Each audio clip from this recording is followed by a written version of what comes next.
Ang Giannis naging Porzingis, magka-rhyme naman dahil tinrade na ng Golden State si Kuminga at si Buddy Hield kapalit ni Kristaps Porzingis. Base pa kay Sham, si Porzingis talaga ang target ng Golden State sa nakaraang 2 buwan. Baka naman nagkamali lang ng rinig yung mga insider dati na hindi naman talaga Giannis kundi Porzingis, na misdirect tuloy ng Golden State yung iba mga insider at mga team. Injury prone pa naman si Kristaps na meron pa siyang Achilles tendinitis at meron din siyang POTS na sakit. Nakalaro lang si Porzingis ngayong season ng 17 games. So far, ang huling games niya, January 7. May average si Porzingis na 17 points, 5 rebounds, 3 assists, 45 and 36%.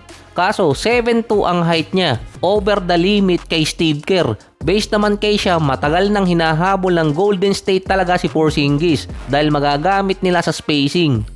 Ito naman kasi talaga yung tipo ng big man na kailangan ng Golden State, yung may shooting. Kaso 7-footer mahigit eh. Damage good na rin kasi si Porzingis, hindi pa nga alam kung kailan siya makakabalik. Expiring contract din siya. Tinrade din ng Golden State si Trayce Jackson-Davis, nakakuha naman ng second rounder. Saka okay na rin nakuha nila si Porzingis kaysa wala. Dahil kung si Giannis naman yun, walang supporting cast din para dito kay Steph at kay Giannis dahil mauubos din yung kanilang mga draft picks. Good move din sa Golden State. Prior pa sa trade ni Kuminga at sa announcement ni Sham, ang report kasi doon hindi willing ang Bucks na kunin si Draymond. Saka ang talino din ni Draymond dahil publicly sinabi niya magpapa-buyout siya kung sakaling matrade siya papuntang Bucks at sasama siya kay LeBron. Hindi isang beses ginawa ni Draymond Green yun. Dati kasi nung mag-i-expire ang kontrata niya, publicly sinabi din niyang pwede siyang lumipat ng team. Ito yung prior ma-expire ang contract ni Klay. Dapat kasabay niya si Klay Thompson. Kaso dahil may player option si Draymond, naunahan niya si Klay ng 1 taon. Dahil kung publicly sinabi ni Draymond na magpapa-buyout din naman siya, ay hindi nga rin siya mababuyout ang Bucks dahil may kontrata si Dame. Meron ding report na pwede daw ma-trade pa si Giannis, pero iintayin ko na lang bukas ng madaling araw. Mukhang mahihirapan din ng Golden State na ma-trade talaga si Draymond dahil sa intention niya magpa-buyout. Meron na kasi di umanong mutual agreement ang Lakers at si Draymond na kapag na-trade siya at magpapa-buyout, pupunta siya ng Lakers. Hindi ko lang sigurado kung gaano katotoo yun, pero parang na-damage na yung samahan kayo ni Steph at ni Draymond. Nakita rin kasi ng LA na mahirap ngayong makipag-trade dahil matataas ang value. Natataasan pa sa value ang Lakers ngayon ay halos mga bargain na nga lang yung nangyayaring trade. Wala pa talagang malaking trade na nangyayari, pwera lang kung matrade na si Giannis. So natupad na rin naman ang gusto ni Kuminga na makalipat ng ibang team. Ngayon na napuntahan niya Atlanta. May chance din naman si Kuminga na magpakitang gilas dun kahit kaposisyon niya si Jalen Johnson. Pwede pa naman maging 6-man si Kuminga, naging effective kasi dati doon si Hunter sa role na to. Hindi nga lang alam kung magiging all-star pa rin siya, pero at least tataas yung value niya kahit papaano. Puwera usog, baka kasi mabangko. Dahil naman na-trade si James Harden sa Cavaliers at nakakuha ng isang youngster ang Clippers si Darius Garland, potentially ito ang maging huling taon ni Kawhi sa Clippers. So nababasa ko lang to sa mga write-ups at forum, kaya disclaimer.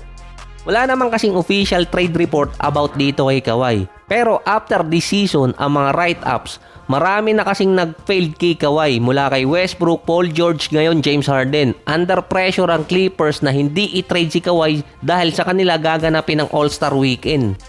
Kaya nag-ready na rin dati ng mga star player yung Clippers sa lineup nila since nag-open yung Intuit Dome. Hindi kasi mapuwersa na matrade si Kawhi dahil magiging PR nightmare sa Clippers. At dahil bago din yung Intuit Dome na wala kasi silang franchise player.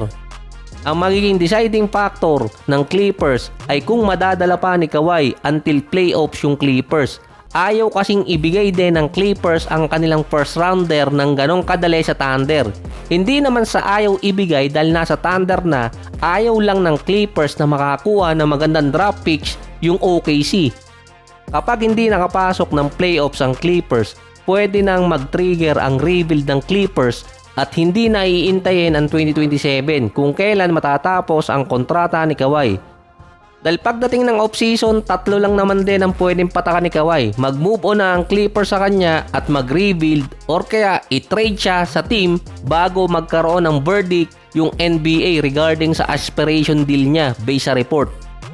Based di umano sa mga write-ups, ipagpapaliban ng NBA ang decision regarding kay Kawhi at iintay ng off-season. At isa pa doon, kapag na-penalty si Kawhi, pwedeng ma-void yung kontrata niya. Kaya mawawala din siya sa Clippers kung sakali at walang kapalit. At kung sakaling makalusot man si Kawhi, ang pinaka-best way pa rin ng Clippers, gamitin na siya bilang trade piece para makakuha ng mga draft asset.